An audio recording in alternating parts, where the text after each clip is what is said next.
Welcome to another episode of Connect and Convert, the Sales Accelerator podcast, where small business owners learn insider tips and tactics to grow sales faster than ever every week. And every week, I'm joined by my partner in this crime. Hey, Leah Bumphrey. Dennis, how you doing? Good to see you again. It's good to see you. And I am excited to be back. We're spending a little more time together now that we're starting to see our listeners getting a hold of us about our offer. We didn't start off with our podcast having this offer. We were just taking questions, but now we are making ourselves available for a 60-second, no charge discovery call to see what might make sense for some of our listeners and viewers in terms of where is there more information that they would like? Is it recruiting? Is it sales training? Is it something very specific to their industry? And I'm loving that we're getting together a little bit more and being able to talk about what's possible and then see, is there an opportunity to work even further with our listeners? Can't wait to get some emails. We are easy to reach. I'm Dennis Collins at wizardofads.com. I'm Leah Bumphrey at wizardofads.com. Next time we're going to have to switch around our email address and see if anyone notices. Try to mix it up, right? Again, one of us will do. If you'd like to email both of us, that would be nice. But Leah and I are having a contest. Vote for me. Come on, I'm the Canadian. It's quicker if you send it to me. Oh, that's true. No doubt. Today, we're going to talk about first principles for sales conversations. First principles. So what the heck is a first principle? First of all, let me ask our viewers and listeners, how many of you are signed up or subscribed to the Monday morning memo written by the Wizard of Ads himself, the one and only Roy H. Williams? Let me see your hands. Oh, I see a lot of hands going up out there. Okay. I got you. You're very wise. And in good company. Yep. Yeah, absolutely. Last one, again, we're recording this in early September. The last memo came out on the 2nd of September, Monday, and it really struck me. Most of them do. Most of them have something you can take away instantly. Okay. But this one really, really got to me. And it's about first principles. Roy's point is that there are two immutable, unchangeable principles, okay, that drive marketing. Okay. But you know, I've also found, Leah, a lot of the stuff he writes about marketing also has to do with running a business, sales, and with leadership. So it's all connected, all connected. It's all connected. So when he writes usually marketing specific, but guess what? It's more generic. So today we're going to blow up his concept, if you will, expand upon it, because it clearly has application for our audience. What are first principles? Okay. What Roy tells us that the first one is don't try to convince the customer to think and feel like you do. Now, Leah, what do you think he means by that? We all like to believe that we think the same. And I know stuff. Okay, look at, for example, yourself, very science-based. Me, I prefer the story and the emotion behind it. Which one of us is right? All joking aside, neither one of us is right. But well, you are, Leah. You are. You're always right. Oh, you answered that correctly. But many years of experience. But we want to have customer-centric ways of trying to attract business, of letting them know why it's important to them. Because really, what's it about? What's in it for me? That's how we look at all things in this world. I do a lot of research on a lot of things. And one of my favorite topics is this very topic. Okay. We are not typical. Okay. We have our own set of beliefs, our own narrative, our own operating system, social styles, etc. But we're not typical. There are 4 social styles. If you're a Myers-Briggs fan, there are 16 different temperaments. Okay. So typical is not a word that should cross our lips because each one of us is different in our own way. Okay. Mm-hmm. And if we think our customers act and think just like we do, big mistake. We have to spend the time and money to get inside their heads, customer-centric, okay? In B2B sales, in sales conversations that we talk a lot about here, why do you think we talk about questions? When you're finished asking questions, ask another question, okay? Yep. Do not impose your own perspective. You will make a mistake 90% of the time, okay? So the first principle of a sales conversation, just as is in marketing, don't try to convince the customer to think and feel like you do. It's not going to work. You will not be successful. Second principle. I love this one. The customer is not looking for a product or service. They are looking for transformation. Wow. What do you think that means, Leah? Nobody wakes up in the morning and decides, I want to spend money on a thing. They want to spend money on how something's going to make them feel. They want to join a gym, not because they're interested in spending an hour and a half every day going and sweating with a bunch of people that they don't know. They want to go to the gym because they want to feel fantastic when they're going for an event or when they're just waking up in the morning and playing with their kids. We are always looking for that portal to what's next. So what is it that you can do to even the people that are listening to us? They're not, I mean, we're fantastic to spend time with, but really they're looking for what is next for their business. What might this mean for what I'm offering my clients? Because ultimately we're all connected in that chain. Yeah. The word that hits me hardest is transformation. That's a pretty serious, heavy word, isn't it? Transformation. Mm-hmm. When they do business with us as Wizard of Ads partners, they're not looking for another friend or for someone to communicate back and forth with an email. They are looking to transform a part of their business, to change it in some way. Okay. And it's our job to find out what kind of transformation they're looking for. That's what the uncovery period's all about. That's why we ask so many questions. What is your transformation? It's a little harder in what we do. It's a little easier. I think it's a little harder when you're dealing with actual hard goods and products. How does this product transform you? That takes some thinking. And that's why marketing is not for the weak-hearted. It's a tough business. What is your transformation? But Dennis, that's why I love that you brought up the word uncovery, because if we're working with a client who's looking at doing something new in their marketing end, you need an uncovery.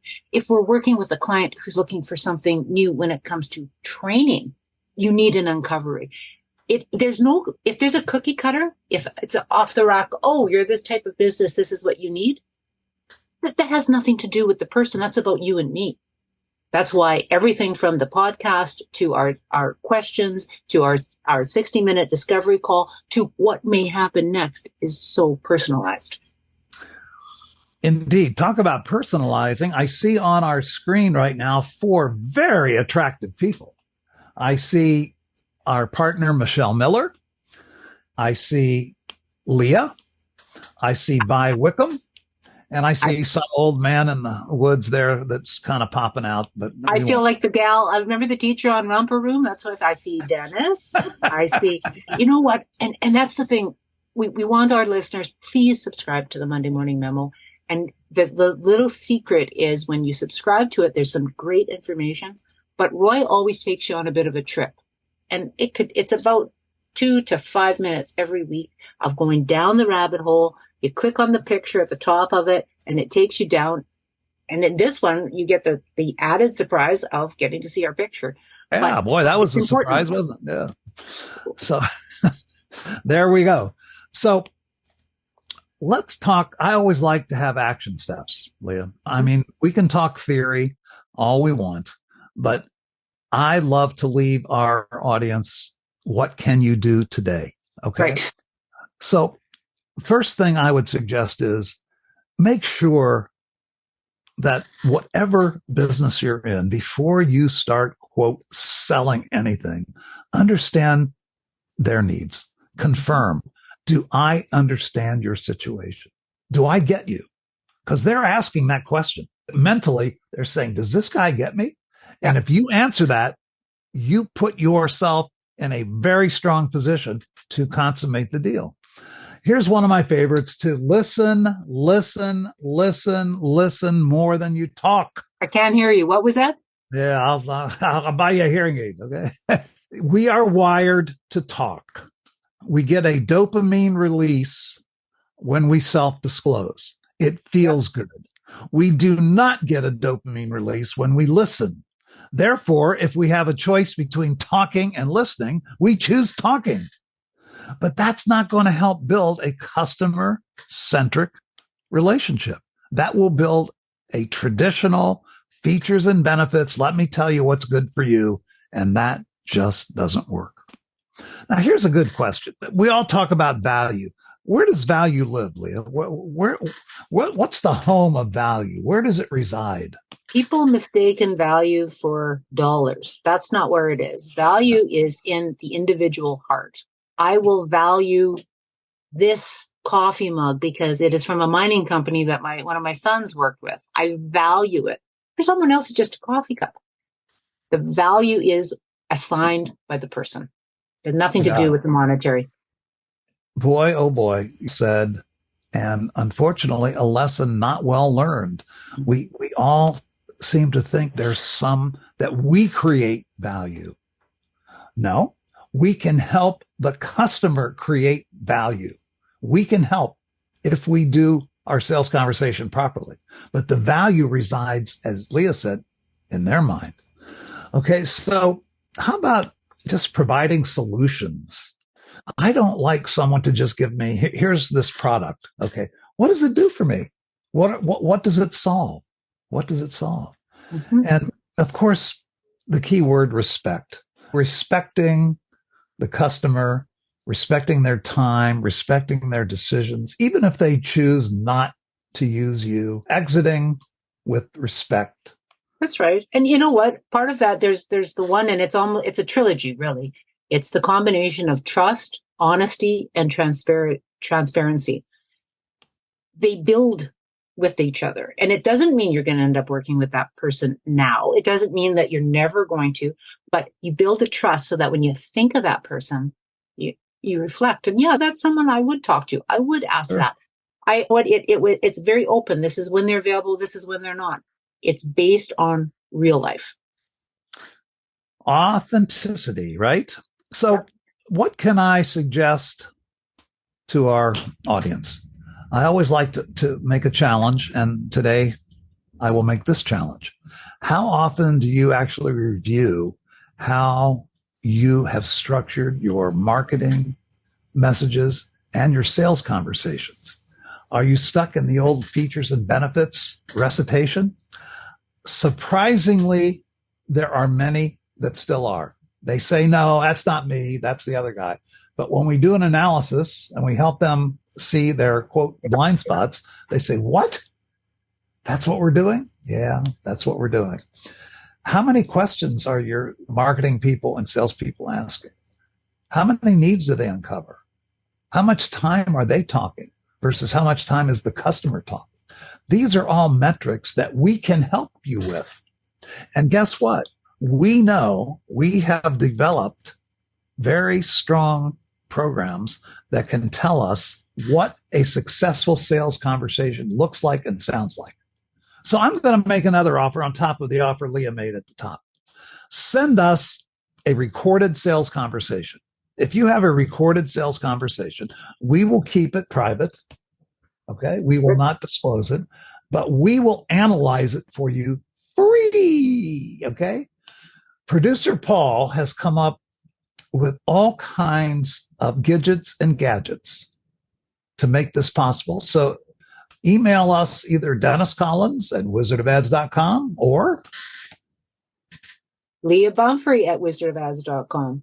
I love that you just made that offer. We're going to talk about you not vetting it with me and Paul beforehand later. Oh, God, I'm in trouble again. It's okay. I do love that you made the offer, but it really comes full circle because our question from a listener this week was, what are you two trying to sell? Sorry, Paul, they said two. And it made me laugh because this works so well with this particular topic because it depends what you need. There's lots of stuff that we could sell someone, but you and I don't have a bunch of stuff that we're trying to sell. We're trying to help. We're trying to see how we can connect, how we can help our listeners do that. For me, I'm not here to sell anything. I mean, you said the word. I'm here to help. Yes. And guess what? I will be the first one to retreat as fast as possible if I don't believe I can help. Okay. And a proper salesperson, trainer, manager, whatever it is, it should be an investment. Doesn't matter how nice we are, how good looking we are when we're on screen with those pictures, how much Paul interrupts us. It's an investment. Nobody should give anybody money just because they're a nice person, unless it's your grandma. Then for your birthday, I'm okay with that. Are you listening, Grandma? You said birthday. By the way, this is my birthday month. When you get to my age, you celebrate the birthday for the whole month. Okay? Absolutely. The whole month. Happy so birthday. September is my birthday month, and I will celebrate. Yes. Any birthday gifts would be much appreciated. Not necessary, but it would be really nice. For your first gift, Paul and I will not sing to you. How's that? That's a present. That is a gift. That is a gift. For sure. Well, wizardofads.org, continue to sponsor us. I'm excited about that. I am hoping that all of our listeners will subscribe to the Monday Morning Memo. Just look up Monday Morning Memo, Roy H. Williams. It is worth the 5 minutes every week, if only to make you think about other things and expand where you're going. You bet. And again, we thank you for tuning in. Tell your friends, if you like what you're hearing, tell your friends to tune in to Connect and Convert. We have a new episode every week. Okay. That'll end it for this episode of Connect and Convert. It's Dennis and Leah saying bye for now. See you next time. And thanks to producer Paul.